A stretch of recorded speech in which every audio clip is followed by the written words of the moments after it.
The next thing we're going to talk about is what's called a partial birth abortion. If we can't get the nation and our legislature to understand what's really going on here, we're never going to have any kind of an impact. Partial birth abortion can be performed at any gestational age, okay? You know, we talked about Roe versus Wade and all the things that came into that. You know, there are so many things that when you think, you know, you can do this procedure if mom's health is in jeopardy, you think, well, you know, I guess if we don't do this, mom dies, that means her health.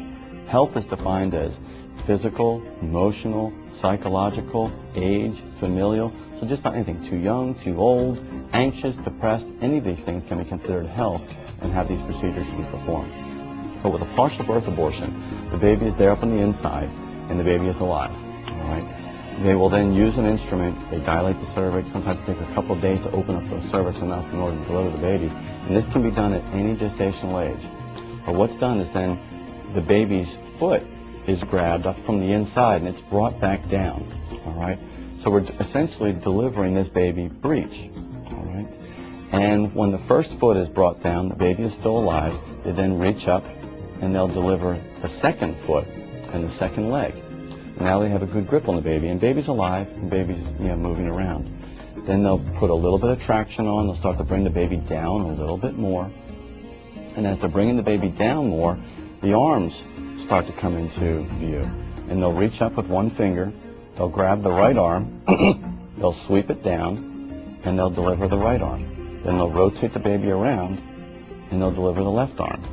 Now at this point, 90% of the baby is on the outside. You know, the baby has already completely left the womb and is beyond the cervix, and it's just the baby's head that's sitting there still in the vagina. Legally, the baby is not born yet. All right, the baby hasn't taken its first breath. The baby's alive, moving, doing its thing while it's being held in the doctor's hand. And I use the term doctor really loosely, but the baby's being held right there.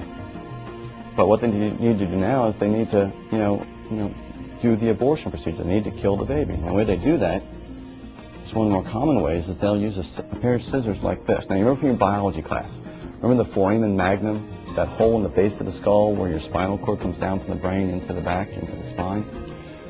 This scissor is then placed at the base of the baby's neck, at the base of the skull, and is forced up into the baby's skull, into the baby's brain cavity. And then the scissor, you know, is opened up just like that to expose that area.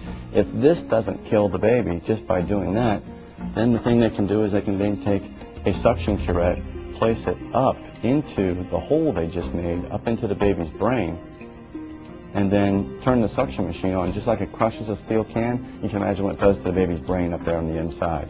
Once they've done that and they've killed the baby, which now of course stops moving, then they'll deliver the rest of the baby, you know, dead. But that's when you hear partial birth abortion. You know, there's no way that part of the procedure, yes, there are some reasons where we need to deliver babies early. When moms are sick, and the only way we're going to get mom better is by delivering the babies early.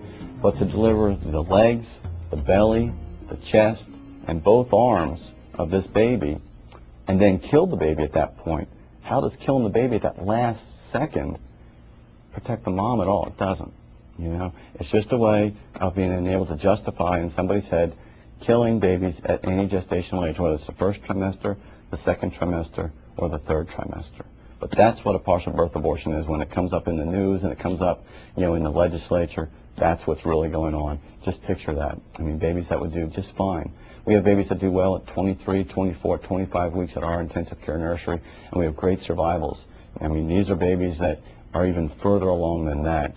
But all they need is just let the head come out, clamp the cord, cut the cord, let the baby go to the nursery. Okay? Those are first, second, and third trimester abortions.